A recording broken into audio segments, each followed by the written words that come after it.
Hey everyone, it's Mara Allard, and today is the equinox. Today, for me, feels like New Year's. Energetically, when I tune into the energy, this feels like beginning. January to me has never felt like beginning. I never knew why until I really started working with energy.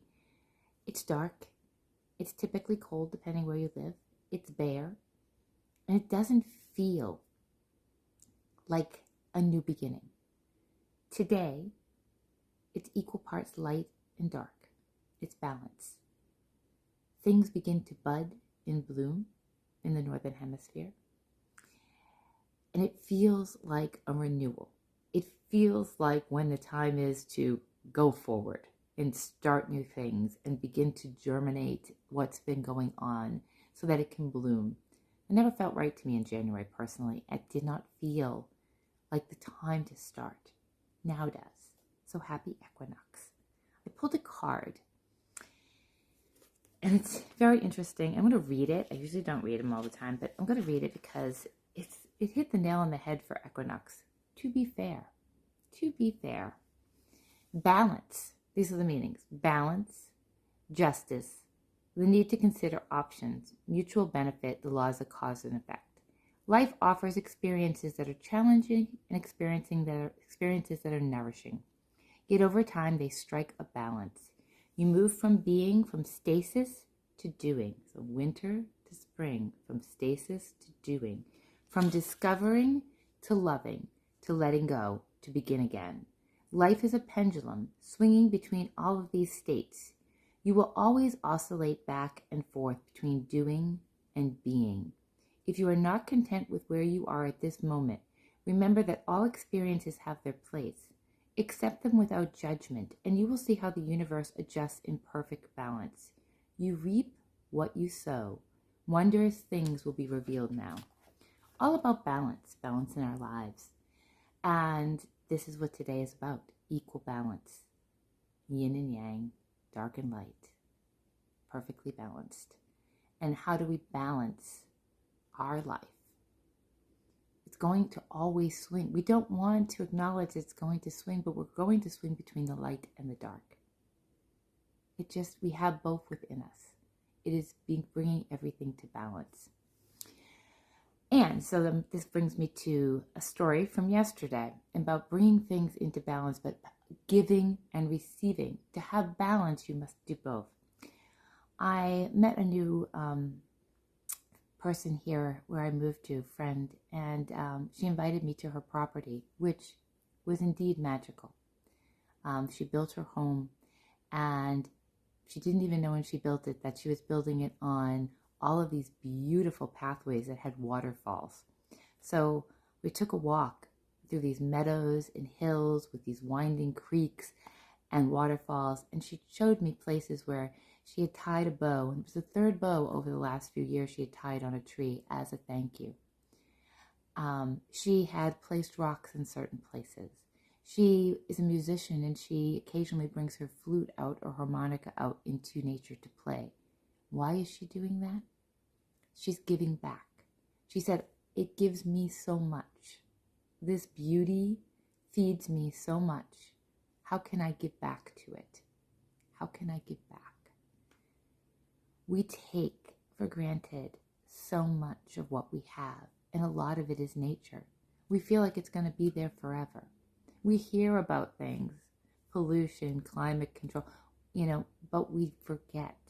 We just are so busy that we don't realize that it's a gift and we are connected. We are connected to that gift.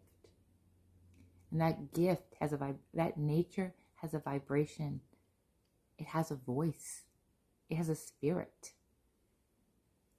And we just look out the window and believe it will always be there.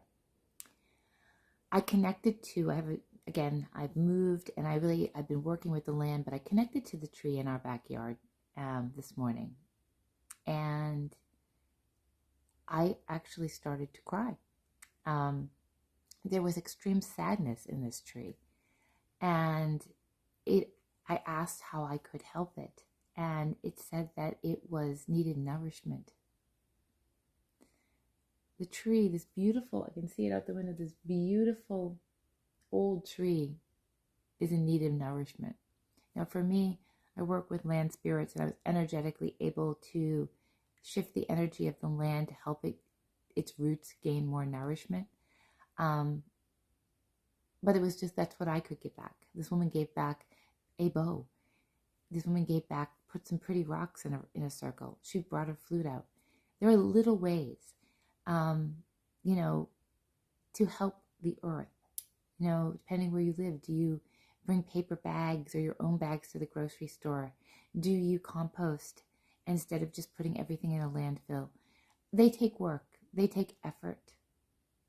But it's a small thing that we can do to bring balance back into the natural world. And everything, because it's connected. When we do small acts, we receive too. When we give, we receive. It's not we give and we don't get back.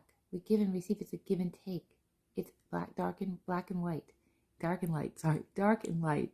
Yin and yang, give and take. It's not that we don't even realize what we're getting from the earth every day. Just the beauty itself of the sunrise, of the sunset, the stars. Can we begin to cherish that? That it's a gift? That it isn't free? We don't get charged to look at a beautiful sunrise or sunset. It's free. We don't get charged to see lightning bugs or hear frogs or birds. It's all free. Can you get a bird feeder and feed the birds, or a bird bath? What little thing can you do to give back to nature? Today's a perfect day to think about that. It's spring here. Spring has sprung. So, from me to you, happy equinox. May you find balance in your life, and may you consider the balance it needs for Mother Nature. I'll leave you on this. There's a woman I follow called Aluna Noel, who has been a channel for all sorts of spirits since a wee child. And she came on about a week ago. I watched one of her clips crying because she had channeled that Mother Nature was on life support. Mother Nature is on life support, and that she needs our help. So what small thing can you do on your own little, either in a park, in the woods, at the beach, on your own property if you have property? What can you do to help her get off life support? Be well.